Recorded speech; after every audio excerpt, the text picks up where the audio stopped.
year 2. And we don't have to do Key Stage 1 SATs. Yay, rip them up. We finally get to see what's possible when our lives aren't dominated by these atrocities. And I know lots of you, heads are spinning right now and you're really tired, and it's really difficult to know how to make the best of that, given that we've been stuck in this world for at least the last 10 years of these horrible exams for 6-year-olds with no equipment that are just there to create maximum stress and pressure and demoralise people and force them to work through failure. So what do we do now we have this time? Well, I've created a 5-step guide here. I'm going to be talking about quite a lot of documents today. You can find links to all of these documents and many more worksheets at www.authenticmaths, all one word, .co.uk/worksheets. And if you're on a laptop or a larger device, you'll be able to find these links in the description of this video when I post it live later today. If you're on a phone, often you can't see those, so you'd need to go to the Authentic Maths page and then into Rebecca the Maths Lady and then into worksheets to find links to all of these. Right, so this is your 5-step plan for maths post-lockdown for year 2. And this also works brilliantly for mixed year 1-2, because the training that I run has come out of schools that have lots of mixed year classes where that's thought to be a good thing, not an add-on. In Cumbria, more than half of our schools have mixed year classes, and those teachers are usually on their own. No, so they're really innovative and creative and professional. We've been capturing what they do. So step 1 is to continue on lots of work on calculating with small numbers. And there's links to videos.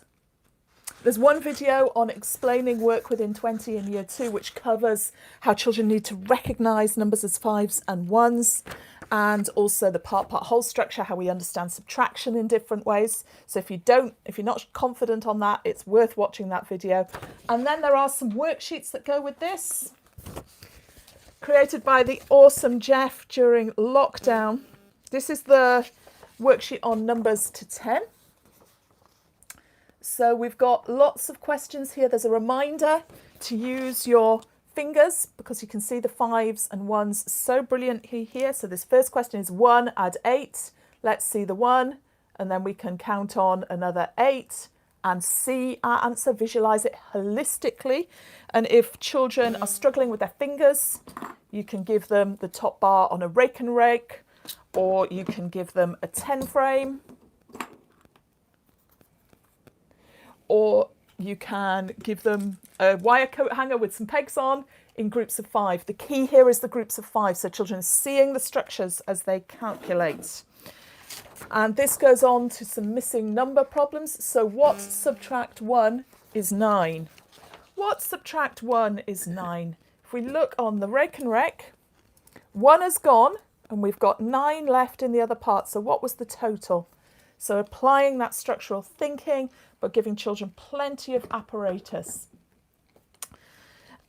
Now, these worksheets, if you just click on the link on this sheet, it takes you to this worksheet in Facebook. Otherwise, you can find it through the worksheets on the test site or the TPT site.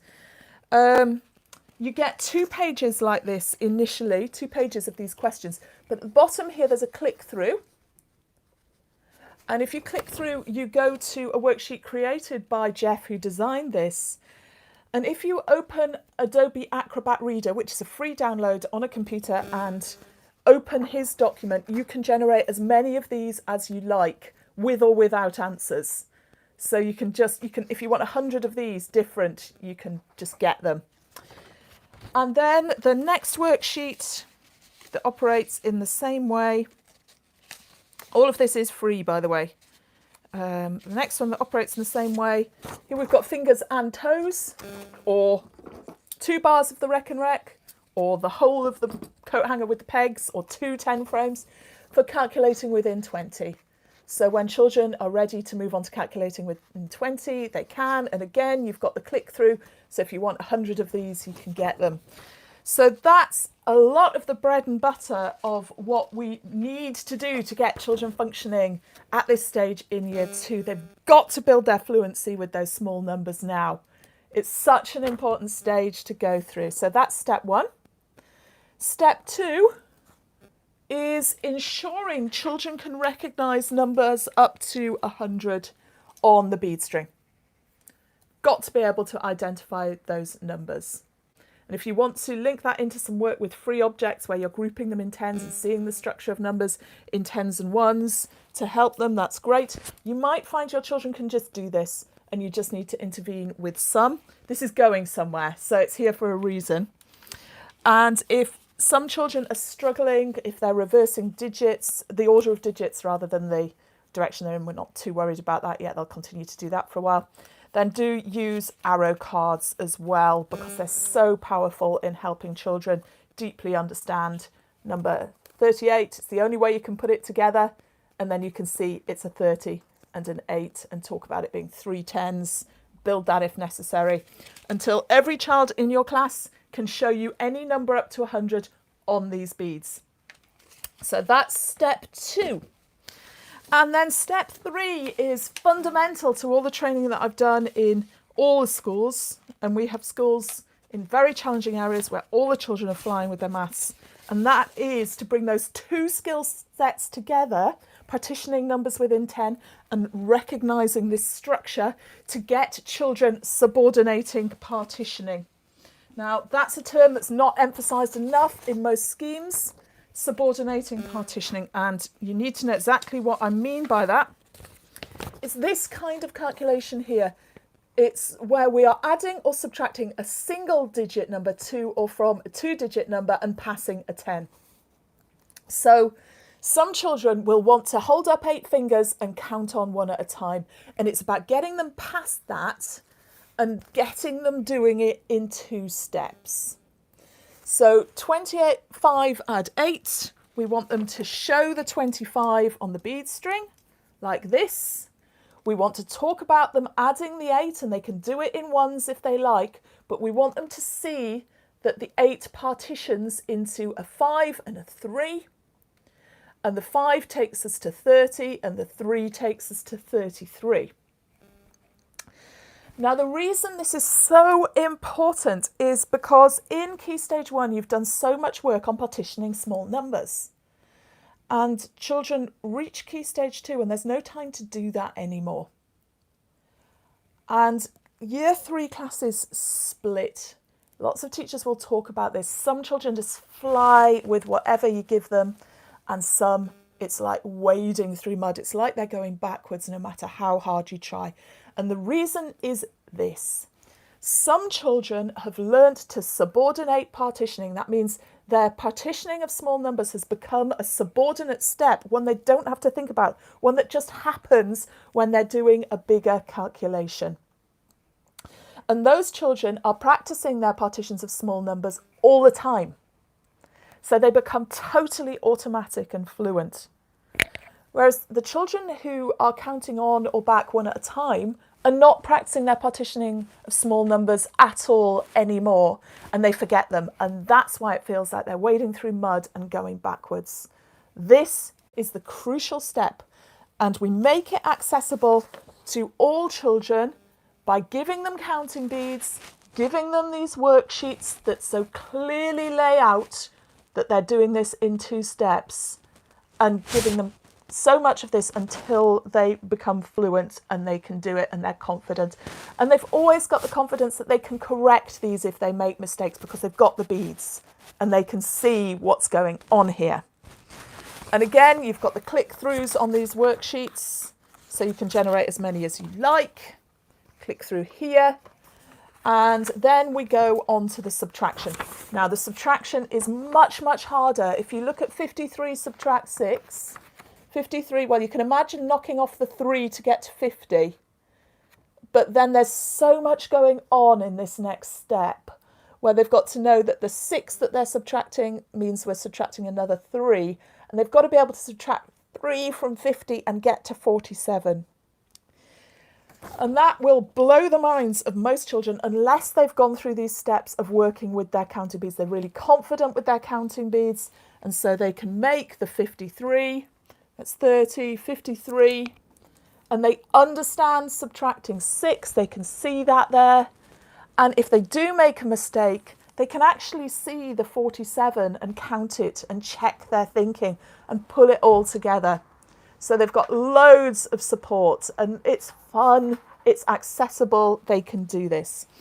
Now, you don't have to get every child to the stage where they can do this independently, fluently and confidently, but they should be on that journey, and you should have a sense that if they come back to this in year 3 and the teacher works on it, they're going to get there. And if you know a child is not coping with this and is not on that journey, they are your children who need intervention. We do not need to do tons and tons of assessment, weighing the pig. We need to identify those children. And if you can identify them, I've got and you know who they are. They've often got challenges in other areas of their learning as well. In step 4, there is an intervention series just for them. My child's never been able to do that. Short video series goes into things like motor sensory integration, working with small numbers. It's something you can share with parents for these children. And it really does mean that you do not have to spend hours and hours assessing children. It's all about this. So these first 4 steps are all about this journey of bringing together, working with small numbers, working with counting beads, to work on subordinating partitioning and identifying and intervening with the children who can't do that. And then step 5 is about the rest of the curriculum. So what I'm suggesting is that this becomes a journey that's going to go on through the rest of your term. And on top of that, you want to add in a topic per week and just start where you are, use what you've got, do what you can with it. And there's a video for each topic. They're not quite all live yet. They will be in the next few weeks. I'm up to video 9 is live yesterday. So we're still waiting for the ones on time, money, shape and data, but everything else is already live. So the topics are number squares. I mean, you may well be able to tick some of these off because you're thinking, yeah, I did this in September term, just tick it off. Number squares, there's a video on that. That's worth focusing on for a week. Base 10, adding and subtracting with base 10 can be so much fun because you don't have to notate it. It's the notation and the abstraction that's a problem for children. If you're just working with your base 10 apparatus or blocks and doing calculations and talking about them, then that's a journey that every child should be able to enjoy and share. So there's a video on that. There's one on array, which talks about addition, about multiplication and division, on fractions, on measure, which covers length, mass, capacity, and a little bit of temperature, but that's just like half a lesson. You can do that. Just make sure children have some awareness of what temperature is. Time, money, shape, and data. So for each of those, there's a video that, or there will be soon, that explains the heart of it and how to enjoy teaching it and how to create a really powerful, rich, low floor, high ceiling lesson. That's one that all the children can access and make great progress with. That'll just be a joy to teach and so much more fun than doing SATs. We've really got to take this opportunity to understand how toxic year 2 SATs are and how much better teaching can be if we get rid of them and prove that to ourselves. And so we're really strong in our voice to just be clear that they need to go. In terms of bringing together, if your children have thrived with all that, then a nice way to sort of do something along the lines of assessment, but that's really about teaching, not assessment, are these propeller boards. You, in the corner here, it says, number 0 to 20. You pick one of the day and then you copy that here and the children can practice writing their digits. There's loads of calculations and it goes onto the back as well. There's one for year 1 and one for year 2 and they can work on them in groups. And the fact that you work on them with whiteboard markers and rub them out just makes them so accessible and doing them as groups. And you can really see what your children can and can't do and interact with them and just have a lot of fun. These are rapid recall whiteboards and they are made by Propeller and they're easy to find on the internet. If not, you might want to do some, get free to download concept worksheets that are similar if you want to do a bit of that. But let's not weigh the pig. Let's just get them well taught. Children are learning so fast at this stage. It's such a waste to spend time assessing them rather than teaching them because they're just blotting paper. It's age 6. A lot of them are still 6 and it's a mad time to give them written exams. Right, how are we doing? So, alongside, mixed year 1 and 2. This really works for mixed year 1 and 2, mixed year teaching. Incredibly powerful. You've got the strength of children learning from each other, the strength of them being apprentices and then masters and teaching the younger children. Lots of powerful stuff in that environment, and this is so easy to adapt. Now, these go along the side the full year planning guides. This is the one for year 2. Page per term planning guides if you want to see the whole curriculum and what a whole year would look like taught in this way. And it does fit with SATs, which sadly I think will be back next year because they've got no plan to get rid of them in infant schools yet. And you get that's a half term, just explains what's in it with video links and so on to explain it in detail.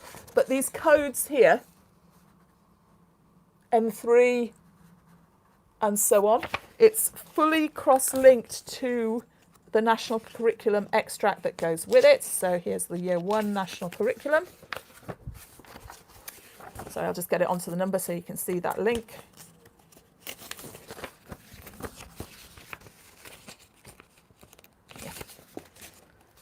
So I've just pulled that out and coded it. So in number, that becomes N1 there. And you can see which half terms it's in. So you can see that the full year 1 curriculum is thoroughly covered many times. Most of these concepts are on several times during the year. But you can also just zip back and forward between these documents and really own them, unlike most detailed guides that you pay thousands of pounds for, where you get tons of paperwork per lesson and you end up with no idea of what's actually going on. So this just starts right from the heart of it. That's the year 2 one. And then there's also a mixed year 1 and 2 one. It's the same. So you've got term per page guidance for next year. This is all low floor, high ceiling teaching. So it's great for classes that have had a chaotic experience because it reaches down much more into the previous year's curriculum in the way that we do it, rather than assuming that they've done it and mastered it. And mixed year 1-2 teachers will find this useful. I think this is the mixed year 1-2 curriculum extract.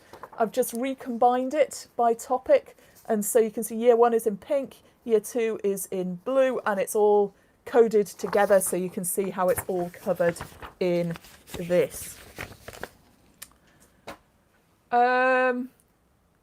If you've got any questions, please post your questions. I'll be back each week to launch. I'm doing 1 week at a time, 9 o'clock Sundays. You can come and talk to me, ask me anything about anything to do with primary maths. I will take your questions.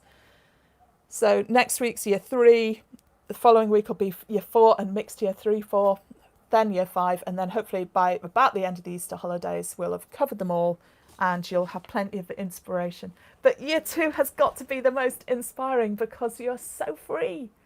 And it makes so much sense to just ditch SATs and get straight to the heart of maths teaching and enjoy it. So I'll put the links to some of these key documents in the description of the video, which you'll be able to find if you're on a laptop or a desktop just below the video. And I'll try and post the single sheet guides. Where have I gone? I've got so much paperwork here. I've lost come back. They're the worksheets.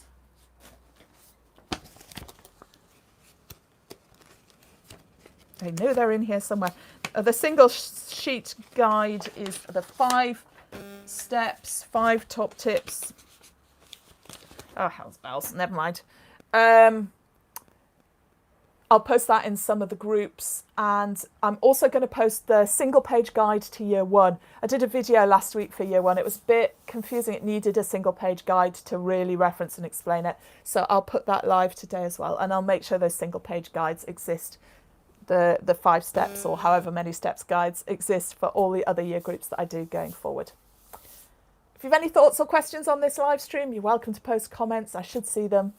Please ask me anything. There's the Expert Primary Maths Facebook group as well, where you can chat about this, or you might find me in one of the other Facebook groups, and I'll probably be able to answer your questions there. Thanks for watching. Good luck with it. Have fun. Bye for now.